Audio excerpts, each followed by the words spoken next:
Hi everyone, my name is Ollie and welcome to the first video in this tutorial series of Java for Beginners. So in this tutorial what we're going to be doing is we're going to be downloading the Java development kit and also a program called NetBeans, and these two combined together are going to let you just jump straight in and start programming in Java. So first thing you want to do, head over to any old search engine. I'm using Google, and I'm going to search JDK, stands for Java Development Kit. And then what we want to do is click on this first one, Java Standard Edition Downloads.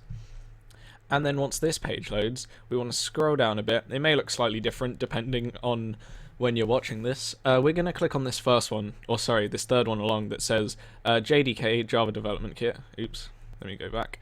Plus NetBeans, and NetBeans is the program that we're going to be programming Java in. So let's download this one here. And once you come to it, you'll come to a page like this, and you're going to want to click Accept License Agreement, and then choose the appropriate installer for your operating system. So I would do Windows. I've already got Java installed, obviously, so I'm not going to download this now.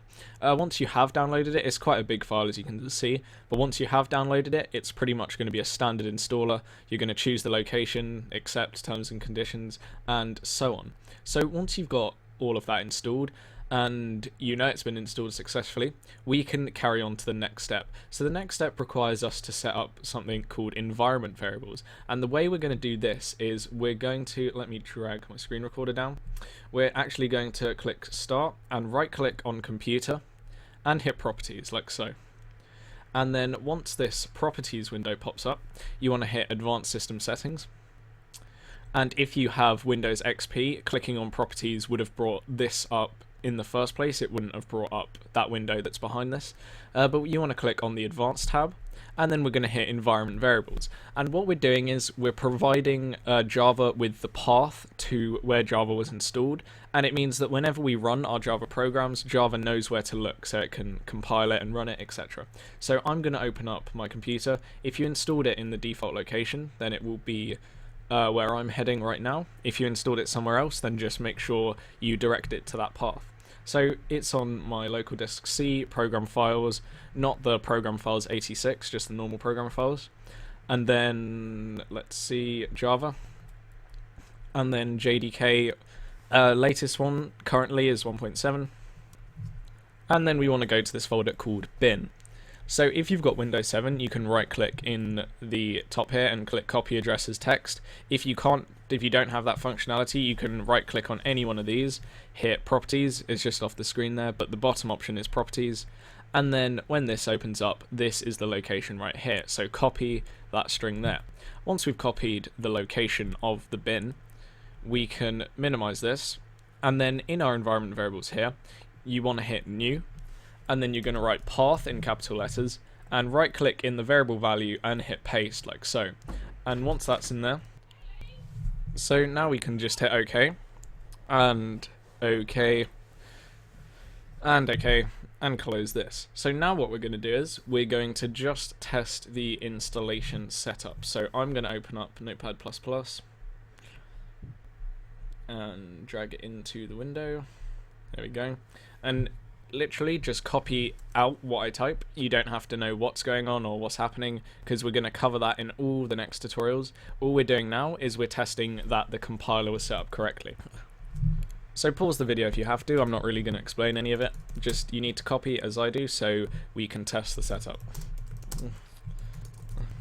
So we're going to write public class test and use these two spike brackets. Then we're going to write public static void main.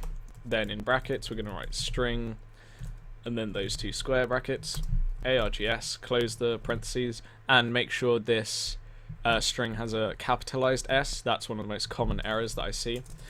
Then two more of those square brackets, and then here we're going to write system, make sure system also has a capital S, .out.println, and then in two brackets, in speech marks, they must be double quotes, not single quotes, we're going to write hello world.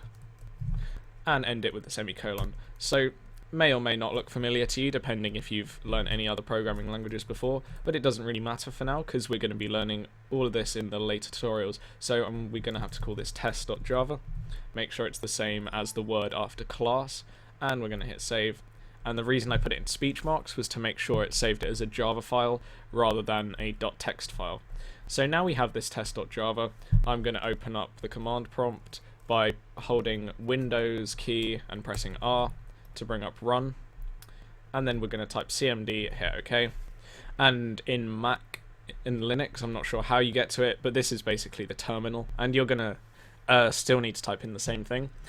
So we're going to write Java C for Java compile. Or actually, before we do that, we need to change directory to the desktop, because that's where it's located. We're going to write Java C for Java compile, then we're going to write test.java, and it's going to compile that Java program for us. And it's basically turning the code that we write into computer code so the computer can understand it. And it took a little while, but there we go. We now have this test.class file, and I'll show you this quickly in Notepad. This is basically the code that the machine runs. As you can see, there's lots of sort of weird symbols and stuff like that. So it's converted this into that machine code stuff. So I'll close Notepad. And now that we've got our class file, we can write Java and then just write test, and it's going to run that class file for us. And we can see it prints out hello world. So if you see anything other than hello world, well, unless you changed the string of text inside the thing, we did. If you see any errors or something similar to this, like javac is not recognized as an internal command, what you want to make sure is you've set up the path variable correctly. Also make sure that JDK is fully installed.